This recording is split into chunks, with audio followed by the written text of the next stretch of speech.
하나님께서 우리에게 주시는 말씀 시편 18편 1절에서 6절까지 말씀입니다. 제가 한 절, 여러분이 한 절 교독하도록 하겠습니다. 나의 힘이신 여호와여, 내가 주를 사랑하나이다. 여호와는 나의 반석이시오, 나의 구세주요, 나의 구원자시오, 나의 하나님이시오. 내가 그 안에 피할 나의 바위시오, 나의 방패시오, 나의 구원의 꿈이시오, 나의 산성이시오. 내가 찬송받으실 여호와께 아뢰리니 내 원수들에게서 구원을 얻으리로다. 사망의 불이 나를 두르고 그의 창수가 나를 두렵게 하였으며 수월의 줄이 나를 두르고 사망의 올무가 내게 이르렀도다. 내가 환난 중에서 여호와께 아뢰며 나의 하나님께 부르짖었더니 그가 그의 성전에서 내 소리를 들으시며 그의 앞에서 나의 부르짖음이 그의 귀에 들렸도다. 아멘. 여러분, 우리가 아주 어렸을 적에 이런 질문을 들었던 적이 있습니다. 장래 희망이 무엇입니까? 장래 희망이 뭐야? 장래 희망이 무엇입니까? 하는 그런 질문들을 우리가 받았던 적이 있어요. 여러분, 한번 여러분들이 어렸을 때 그 생각을 한번 되돌이켜 보셨으면 좋겠어요. 여러분의 장래 희망이 무엇이었는지 한번 생각해 보시면 좋을 것 같아요. 저는 제가 어렸을 때 저희 할머님이 이렇게 항상 다리도 아프시고 아프다는 이야기를 하도 많이 하셔서 저는 제 장래 희망 이렇게 누가 물어보면 의사가 되는 것입니다 이렇게 이야기했던 기억이 있습니다. 여러분에게도 아마 그런 그 어렸을 적에 장래 희망 이런 것이 분명히 있으셨을 거예요. 그리고 저희가 어렸을 때 장래 희망이라는 질문은요, 어떤 면에서는 나 자신을 위한 것이기보다는 다른 사람을 위한, 그리고 사회에 뭔가 이렇게 공헌하기 위한 그런 생각들을 우리가 좀 많이 가져서 나 자신을 위한 어떤 직업, 나 자신을 위한 어떤 일 이렇게 생각하지 않았던 부분들이 있었던 것 같아요. 그런데 여러분, 요즘 시대를 사는 우리의 자녀들에게 너 장래 희망이 뭐니? 앞으로 뭐가 될 거니? 이렇게 물어보면 아이들은 철저하게요, 자기 중심적으로 대답합니다. 나를 위해서 이게 좋을 것 같아, 나를 위해서 이게 필요해 하는 것을 마음에 두고요, 장래 희망이라는 것을 우리의 자녀들은 생각합니다. 여러분, 오늘날의 아이들이 말하는 이 장래 희망, 그러니까 나 앞으로 이런 인생이 되기를 원해요 하는 직업이 무엇인지 혹시 알고 계세요? 한국의 아이들에게 이런 질문을 던졌더니 장래 희망 1위로 뽑힌 것이 연예인이었고요, 그 다음이 운동선수, 그 다음은 교사, 그 다음은 의사, 간호사, 판사, 변호사, 공무원 뭐 이런 것들이 차지했다는 겁니다. 그래서 그 이유를 이렇게 주목해 보았더니 아이들이 연예인이나 스포츠스타 같은 대중매체에 노출되는 화려한 직업을 원하고 있다는 것이 발견되었고요. 또 사실 이들이 원하는 직업을 보면 다 고수익, 돈을 많이 버는 그런 직업이었다는 겁니다. 전문가들이 이 결과에 대해서 이렇게 분석한 결과를 보니까 아이들이 사람들에게 드러나는 화려한 모습을 갈망하는 동시에 억눌린 욕구를 발산하고자 하는 심리가 그 안에 담겨 있는 것 같다라는 전문가들의 이 분석이 나왔어요. 여러분, 한국의 아이들이 그렇다면 다른 나라에, 여러분 일본의 아이들이 어떤 것을 그 장래 희망으로 삼는가 이렇게 물었더니 1위가 파티셰라는 직업을 아이들이 원했다는 거예요. 여러분, 이 파티셰가 뭐냐면 케이크나 쿠키나 과자 같은 이 제과류를 만드는 그런 직업을 가진 사람들인데요. 이건 일본의 현실과 연결이 되어져 있는데 한국에서는 이 파티셰, 이 과자 만드는 직업 이거 별로 추앙받지 못하지만 일본에서는 TV나 잡지를 통해서 계속해서 보여주는 직업 중에 하나가 바로 이 파티셰라는 직업이라는 거예요. 또 미국의 아이들에게 또 앞으로 뭐 될 거니 이렇게 물어봤더니 되게 재밌었어요. 미국에서는 아이들은 영화에 나오는 그 히어로가 되는 게 아이들의 장래 직업이라는 거예요. 그러니까 아이언맨, 배트맨, 어벤져스 같은 그런 히어로가 되는 것이 아이들의 장래 희망이라는 겁니다. 여러분, 그런 반면에 중국에 있는 아이들에게 너 장래 희망이 뭐니? 이렇게 물었더니 답이 이것이었어요. CEO가 되는 게 중국 아이들의 이 장래 희망이라는 거예요. 이제 거대한 자본주의의 물결이 이렇게 점령하고 있는 중국의 아이들에게 CEO는 그야말로 선망의 대상이 되고 있는 것이죠. 여러분, 우리의 다음 세대가 왜 이런 꿈을 꾸고 있을까요? 한번 생각해 보셨나요? 왜 이런 것들을 장래 희망으로 아이들의 삶 가운데 이렇게 생각하고 있을까요? 여러분, 그건 어쩌면 그들의 당연한 선택인데요. 그 직업을 가진 사람들이 힘을 가진 것처럼 보이는 거죠. 그 직업들을 가지면 힘을 가질 수 있다고 아이들이 생각하는 거예요. 아이들의 눈에는 그 힘을 가지니까 모든 것이 탄탄대로인 것처럼 보이고요. 그 힘을 가지면 인생에 별로 문제가 없는 것처럼 보이기도 하는 것이고요. 그 힘을 가지면 인생이 행복한 것처럼 보이기도 하는 것이죠. 그래서 우리의 다음 세대는 자신들의 장래에 그러한 힘을 갖기를 기대하고 있는 것입니다. 그렇다면 이 시대의 아이들이 그런 꿈을 꾸고 있다면 이 시대의 청년들은 무엇을 힘이라고 생각할까요? 여러분 한번 생각해 보세요. 또 이 시대의 장년들, 우리 장년들 여기 계신데 이 시대의 장년들은 뭘 힘이라고 생각하고 있을까요? 또 우리 어르신들은 이 시대에서 힘은 이거야 라고 생각하시는 것이 무엇일까요? 다시 한번 질문하면 오늘 여기서 예배하는 우리 인생에서 우리는 무엇을 힘이라고 생각하면서 우리의 삶을 살고 있느냐는 겁니다. 여러분, 우리 삶에서 무엇이 힘이 될 수 있을까요? 한번 깊이 좀 묵상해 보셨으면 좋겠어요. 여러분, 여기서 힘이라는 것은 잠시 있다가 사라지는 것 말고요, 영원히 우리를 지탱하는 것을 말합니다. 잠시 있다가 사라지는 그 어떠한 힘 같았지만 시간이 지나니까 이거 힘 아니네 이런 것들 말고요, 참으로 우리 인생을 지탱해주는 힘이 무엇이냐는 거예요.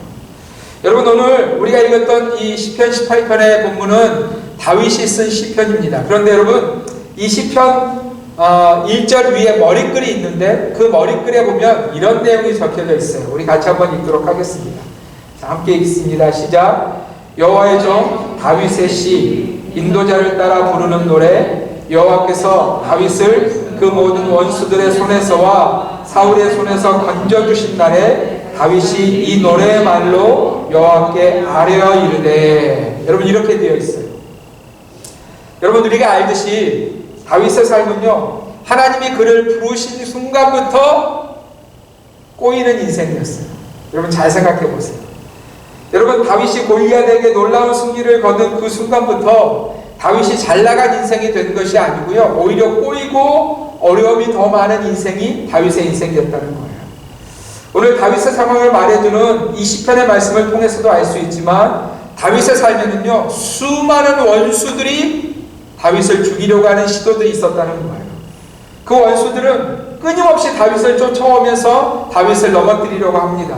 심지어 여러분, 다윗의 원수 중에 원수, 그 한 사람이 누구냐면 이스라엘의 왕이었던 사울 같은 인생은요, 정말로 끈질기게 그야말로 다윗의 인생 전체를 깊은 절망으로 밀어넣을 수 있는 그런 시도들을 계속해서 했다는 거예요. 여러분, 만약에 다윗이 말하는 원수가 그저 블레셋 사람이나 이방 민족들 뿐이었다면 다윗의 삶이 그다지 이렇게 어렵지는 않았을 것 같아요. 그러니까 여러분, 그 이방의 족속들은 공식적으로 원수라고 부를 수 있는 그런 사람들이잖아요. 그 당시 어떤 이 나라와 어떤 이런 그 국제 교류를 보면 이스라엘 바깥의 사람들과 계속해서 전쟁을 해야 되는 그런 상황이기에 그들은 원수 이렇게 불러도 별로 마음에 부담이 없는, 당연히 싸워야 되는 그런 사람들 이렇게 생각할 수 있는 존재라는 거예요. 그런데 여러분, 오늘 원수라고 불러야 할 대상이 이스라엘 안에 있다면, 여러분 한번 생각해 보세요. 다윗의 입장에서 원수라고 불러야 될 사람이 이스라엘 백성들 안에 있다면, 그것도 자신과 함께하는, 항상 자기 편이어야 된다고 생각하는 사람들 중에 원수라는 존재가 있다면 여러분, 다윗이 정말 어렵지 않았겠어요? 여러분, 같은 민족은, 그것도 자신의 왕은 결코 원수라고 생각할 수 없는 존재잖아요. 그는 오히려 항상 내 편이어야 하고 내 힘이 되어야 할 사람, 당연히 그래야 하는 사람이 바로 이스라엘 백성들 아니겠어요? 그런데 그런 당연한 내 편이 원수의 자리에 설 때 우리는 참으로 당황스러워질 것이고요, 어쩔 줄을 몰라 할 것입니다. 여러분, 만약에 다윗이 그렇게만 생각했다면, 그러니까 블레셋? 그들은 당연히 원수지. 미디안? 그들은 당연히 원수야. 이렇게만 생각하고 절대로 내 편은 내 원수가 되지 않아 라고 그 인생에 정하고 살았다면 아마 다윗은 정신분열에 걸려서 미쳐야 되는 그런 상황이 되었을 거예요. 여러분, 물론 한때 다윗에게도 그런 마음이 있었던 것 같아요. 그가 사울왕을 위해서 최선을 다해서 수금을 연주할 때, 사울왕을 위해서 목숨을 걸고 골리앗과 싸울 때, 그리고 왕 사울을 위해서 충성을 다하며 살고 있을 때는 적어도 다윗이 사울은 내 편이야 이렇게 생각했을 거예요. 심지어 다윗이 사울의 그 딸인 미갈과 결혼했을 때는 여러분 한번 생각해 보세요. 요즘도 마찬가지지만 내 가족이 된다는 것, 그것이 뭐 이렇게 결혼의 관계이든 어쨌든 간에 내 가족이 된다는 것은 내 편 이렇게 생각할 수 있는 그런 바운더리 아니겠어요? 그런데 그 사울이 자신을 향해서 창을 던지는 순간 그 일을 경험하고 난 이후에 그것도 한 번이 아니라 3번이나 자신을 죽이려고 시도하는 그런 일을 경험하고 난 이후에 또 그 사울을 피해서 도망하고 있을 때 3,000명, 5,000명을 끌고 와서 다윗을 그 광야에서 죽이려 하는 그 상황들을 경험했을 때 여러분 다윗의 심정은 아마 무너지는 심정이 되었을 거예요. 다윗이 힘이라고 느끼던 것이 이것만은 내 힘이고 내 능력이라고 생각하던 것이 무너진 그때 다윗이 느꼈을 절망감은 그야말로 엄청난 것이었을 것이고 어쩌면 삶의 모든 것을 포기할 수 있을 그런 지경에까지 이르는 것이라는 거예요. 그런데 여러분, 그 순간에 하나님은요 다윗에게 참된 지혜를 허락하십니다. 인생인 다윗이 참으로 깨달아야 될 것이 무엇인지를 하나님은 다윗에게 말씀해 주셨어요. 여러분, 그렇습니다. 아마 다윗의 인생에도 분명히 이렇게 믿고 의지하는 순간이 있었을 거예요. 나의 힘이 되신 사울이요, 나의 힘이 되신 내 지혜요, 나의 힘이 되신 내 건강이요, 나의 힘이 되신 내 돈이요, 나의 힘이 되신 내 능력이요, 나의 힘이 되신 이 땅에 어떤 것들이요 하는 때가 분명히 다윗의 마음 가운데도 그 삶 가운데도 있었을 거예요. 그런데 다윗은 사울에게 쫓기는 그 광야의 여정을 지나가면서 그가 힘으로 믿고 의지하던 모든 것들이 사실상은 자신에게 힘이 아니라는 것을, 오히려 그 힘이 자신을 죽이려고 그렇게 지겹게 쫓아오는 일들을 경험하면서 결코 그것들이 자신의 힘이 될 수 없다는 것을 다윗은 깨달은 것이에요. 여러분, 이런 겁니다. 다윗의 인생에서 왜 나의 힘이 되신 사울이여 이렇게 말하지 않았겠어요? 그런데 여러분, 사울에 대해서는 오히려 다윗이 할 말이 굉장히 많은 사람 아닙니까? 그죠? 사울이 골리앗과의 전쟁 가운데 밀리고 있을 때 누가 나서서 사울을 건져줬죠? 예, 다윗이 등장해서 골리앗을 죽임으로 말미암아 그 블레셋과의 전쟁에 그 어려워지는 상태를 역전시킨 것이 다윗 아닙니까? 그러니 다윗이 적어도 사울에게는 할 말이 있죠. 그죠? 또 여러분, 사울이 하나님의 영이 그를 떠남으로 말미암아 악신이 그를 부리는 일들을 경험하게 되어집니다. 그가 얼마나 두려워했고 얼마나 마음이 어려웠는지 그 마음 가운데 있는 고통이 심각했다고 성경은 기록하고 있어요. 그런데 그 순간에 다윗이 그를 찾아가서 수금을 연주해 줄 때 여러분, 사울 안에 있던 악신이 떠났다고, 그리고 사울이 평안을 누렸다고 성경은 기록하고 있습니다. 여러분, 그런데 이런 다윗을 사울이 어떻게 했다고요? 끊임없이 죽이려 했다는 거예요. 다윗의 입장에서 보면 사울만은 적어도 내 편이 돼야지, 그렇게 말할 수 있는 인생이라는 거예요. 여러분, 그런데 아이러니하게도 이 다윗의 인생의 원수 중의 원수가 누구였는지 기억하고 계시죠? 누구였어요? 네, 사울이, 이 사울 왕이 정말 지겹도록 다윗을 죽이려고 쫓아다니죠. 여러분, 다윗이 이 상황이 얼마나 힘이 들었는지, 다윗이 이런 원수들에게 쫓기는 상황이 얼마나 힘이 들었는지를 고백하는 시편이 있는데요, 우리 시편 57편 4절 말씀 함께 읽겠습니다. 시작. 내 영혼이 사자들 가운데에서 살며 내가 불사르는 자들 중에 누웠으니 곧 사람의 아들들 중에라. 그들의 이는 창과 화살이요 그들의 혀는 날카로운 칼 같도다. 여러분, 다윗이 지금 어디에 있다고 지금 자신을 표현하고 있냐면 내 영혼이 사자들 가운데서 살며, 여러분 사자들 이렇게 잠시 보고 지나가는 것도 그렇고 무섭잖아요. 근데 지금 다윗이 어디에 살고 있다는 거예요? 사자들 가운데에서 살고 있다는 거예요. 그러니까 여러분 얼마나 긴장하고 어려웠는지를 지금 표현하고 있는 거예요. 또 내가 불사르는 자들 중에 누웠으니, 여러분 적어도 이렇게 우리가 잠을 잘 때는 하루를 살 때 있었던 모든 긴장감을 다 내려놓고 평안한 잠을 자야 되잖아요. 근데 다윗이 지금 누워있는데 어디 누워있냐면 자기를 죽이려고 하는 원수들 가운데, 자기를 불살라 죽이려는 그 원수들 가운데 누워있다는 거예요. 여러분 도대체 다윗에게 평안이 어디 있겠어요? 그죠? 그런데 여러분 그것만도 아니고 곧 그들의 이는 창과 화살이요 그들의 혀는 날카로운 칼 같도다. 그러니까 그들이 던지는 말들이요 다윗을 창으로 찌르지만 않았을 뿐이지 이미 그냥 몸을 만신창으로 만들 정도의 말들을, 끊임없는 말들을 그 원수들이 다윗에게 날리고 있었다는 거예요.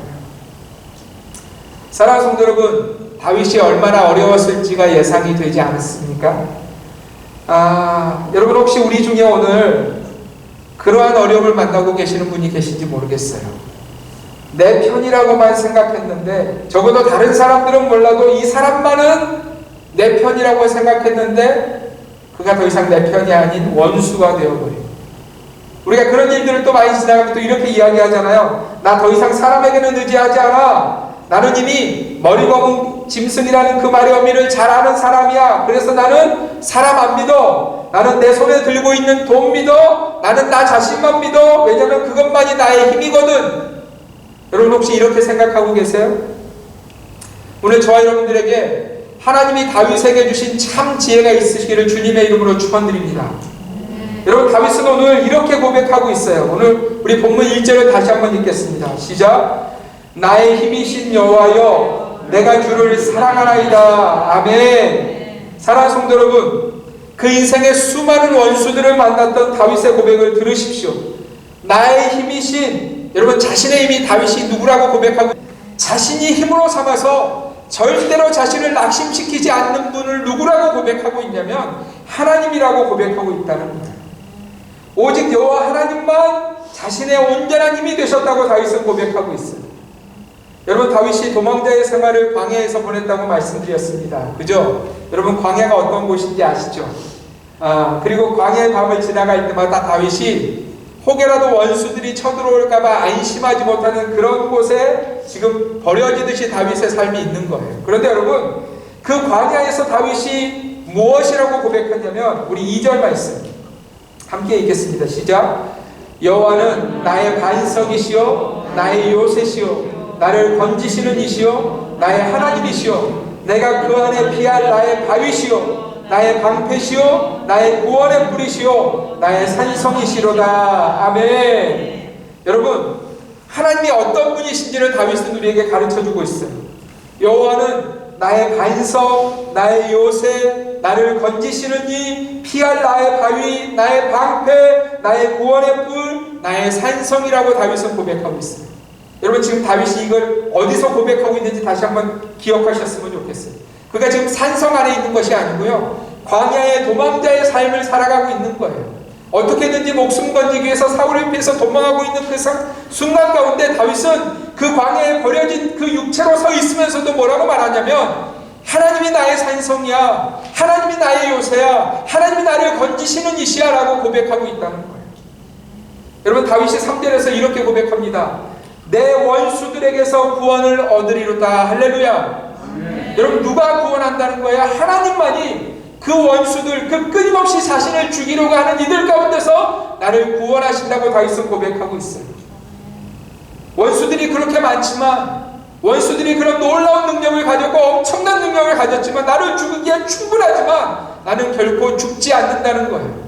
여러분 이 은혜를 다윗이 하나님으로부터 만났는데요, 다윗이 자신의 고백 가운데 내가 그 하나님을 어떻게 만나고 있는지를 가르쳐주는 구절이 있어요. 여러분 이 말씀을 여러분의 마음에 새기시기를 바랍니다. 나의 힘이 되신 여호와여라고 고백할 수 있으려면 이 다윗의 삶이 우리 가운데 있어야 돼요. 우리 3절 말씀 함께 읽겠습니다. 시작. 내가 찬송받으신 여호와께 아뢰리니 내 원수들에게서 구원을 얻으리로다. 여러분 우리 6절 말씀도 같이 한번 읽겠습니다. 시작. 내가 환난 중에서 여호와께 아뢰며 나의 하나님께 부르짖었더니 그가 그의 성전에서 내 소리를 들으시며 그의 앞에서 나의 부르짖음이 그의 귀에 들렸도다. 아멘. 여러분 다윗이 그 원수들에게 둘러싸여 있는 동안에 한 것이 무엇이냐면 다른 것 하지 않았어요. 내가 지금까지는 이게 힘인 줄 알았는데 이게 힘이 안 되네? 다른 어떤 힘 없나? 능력 없나? 그것 찾느라고 다윗이 시간을 허비하지 않았다는 거예요. 여러분 다윗이 그 위기의 순간에 뭘 했냐면 3절 다시 한번 보세요. 내가 찬송받으실 여호와께 아뢰리니.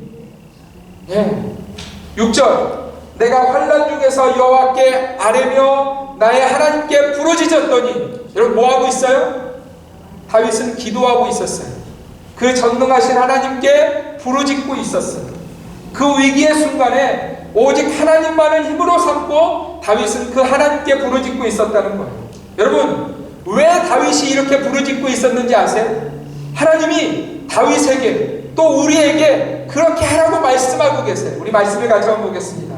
예레미야 29장 12절 13절 함께 읽겠습니다. 시작. 너희가 내게 부르짖으며 내게 와서 기도하면 내가 너희들의 기도를 들을 것이요 너희가 온 마음으로 나를 구하면 나를 찾을 것이요 나를 만나리라. 아멘. 여러분 이것이 바로 하나님께서 다윗을 향하신 뜻이셨어요. 네 인생에 참 힘을 얻기를 원하느냐? 내가 너의 힘되기를 원하느냐? 너 내게 와서 부르짖어. 하나님이 그렇게 다윗에게 말씀하고 계셨다는 것. 여러분 이것이 또한 우리들을 향하신 하나님의 뜻인 줄 믿습니다.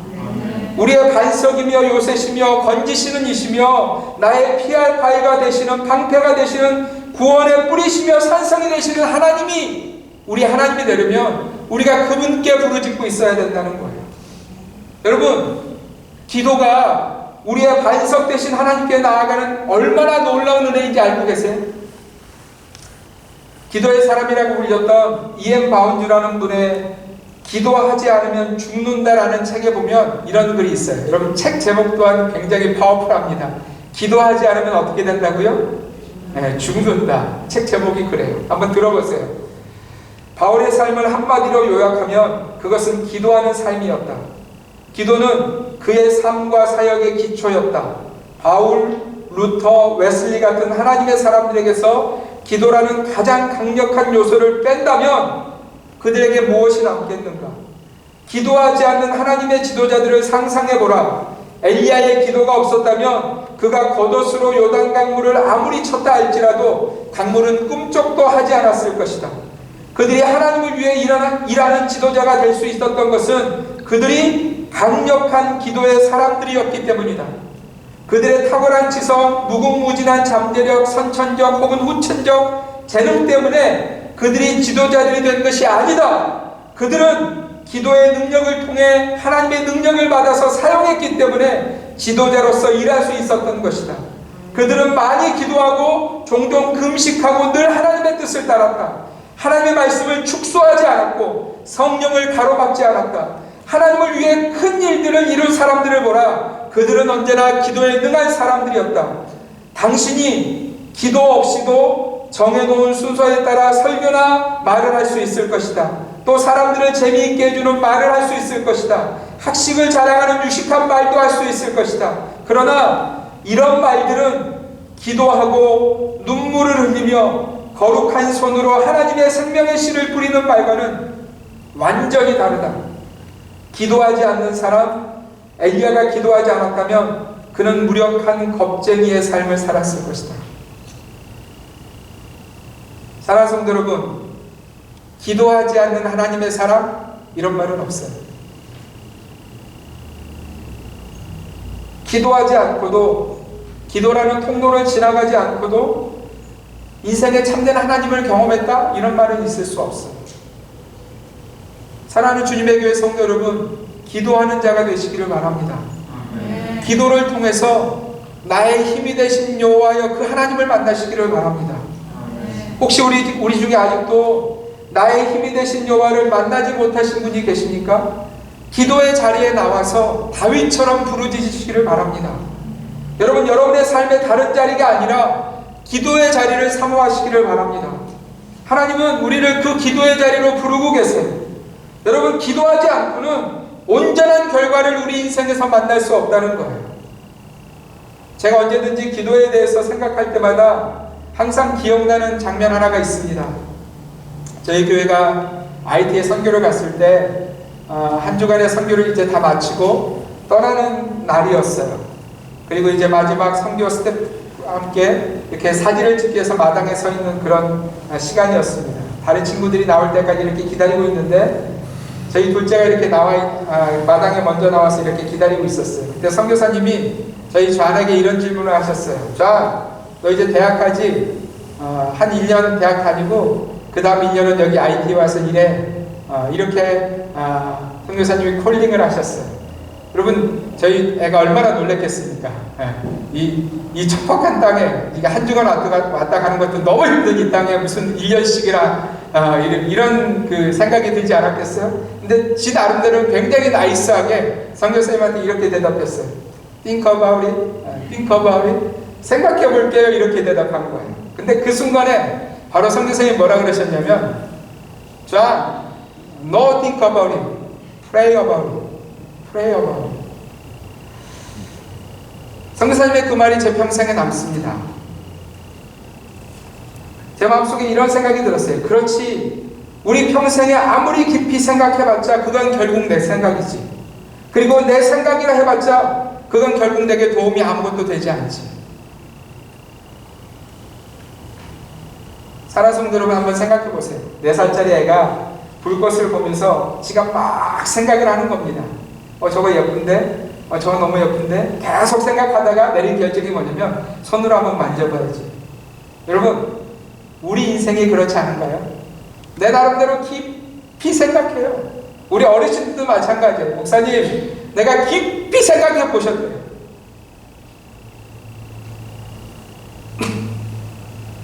사랑하는 성도들, 다시 한번 말씀드리는데요, 우리의 그 깊고 깊은 생각이 우리를 살리지 않습니다. 저와 여러분을 살리는 것은 우리가 새벽을 깨우며 하나님께 부르짖는 우리의 기도이고요, 밤을 마감하며 감사하며 하나님께 부르짖는 우리의 기도라는 거예요. 우리의 삶 순간순간마다 우리를 건지는 것은, 우리의 힘이 되시는 것은 오직 하나님 한 분이시라고, 그래서 우리가 그분께 부르짖으라고 성경은 우리에게 가르쳐주고 있는 거예요.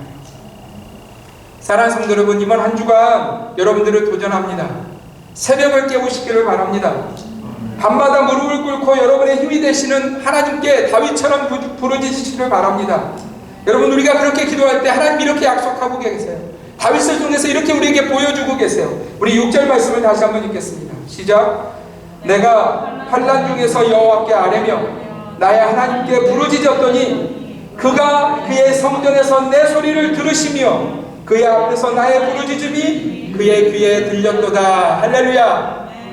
여러분, 만약에 다윗이 그 원수들이 쫓아오는 상황 가운데 그 환난 가운데서 부르짖었는데 아무 대답이 없었다면, 아무 하나님의 액션이 없었다면 우리 기도하지 않아도 돼요. 그죠? 근데 다윗이 뭐라고 고백하냐면 그가 그의 성전에서 내 소리를 들으시며 그의 앞에서 나의 부르짖음이 그의 귀에 들렸도다. 할렐루야.